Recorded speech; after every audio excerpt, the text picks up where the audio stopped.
Work life பேலன்ஸ்னு சொல்கிறது ரொம்ப over ரேட்டடாக Middha இல்லை. ஏன்னா ஒரு நாளைக்கு 24 hours தான். ஆனால் நாம் ப்ளே பண்ணுற roles 10, 15 maybe more. Sometimes I feel நான் ஒரு சிங்கிள் வெர்ஷன் இல்லை, ஐம் சீரீஸ் ஆஃப் வெர்ஷன்ஸ். வீட்டில் இருக்கும் போது ஐம் அ டாட்டர், ஹவுஸ் ஹோல்ட் ஷோர்ஸ்க்கு ஹெல்ப் பண்ணணும், க்ராசரிஸ் செக் பண்ணணும், மோஸ்ட் இம்பார்ட்டன்ட்லி பேரண்ட்ஸ் கூட குவாலிட்டியான டைம் ஸ்பெண்ட் பண்ணணும். Because presence it self பெரிய ரெஸ்பான்சிபிலிட்டி. ஆஃபீஸ்க்கு போன உடனே ஸ்விட்ச் ஆகிடும். Now I'm responsible for decisions, targets, deadlines, team expectations. Monday மார்னிங்கில் என்ட்ரு ஆகுறேன்னா ஃப்ரைடே நைட்டில் தான் வெளியிலேயே வருவேன். என்ன தான் வீக்கெண்ட் வந்தாலும் ஆஃபீஸ் க்ளோஸ் ஆனாலும் என்னோடய ரோல்ஸ் வந்து க்ளோஸ் ஆகாது.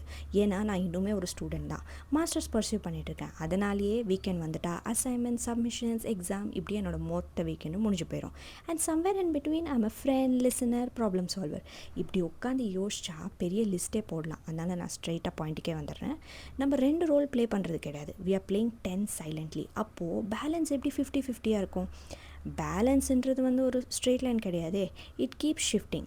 ஒரு ஃபேஸில் கரியர் ஃப்ரெண்ட் சீட் எடுக்கும், இன்னொரு ஃபேஸில் ஃபேமிலி ப்ரையாரிட்டி ஆகும். சில நேரத்தில் டெட்லைன்ஸ் வின் பண்ணலாம், சில நேரத்தில் எக்ஸாஷன்ஸ் தான் வின்னே ஆகும். லைஃப் இப்படி தான் ஷிஃப்ட் ஆகிட்டே இருக்கும். Why I am not managing everything பர்ஃபெக்ட்லின்னு நான் கொஞ்ச நாளுக்கு முன்னாடி தான் யோசிச்சுட்டே இருந்தேன். பட் ஆனால் இப்போ தான் எனக்கே வந்து புரிஞ்சிச்சு, work life balance is not a formula, it's a daily negotiation அப்படின்னு. இன்றைக்கி இது முக்கியம்னு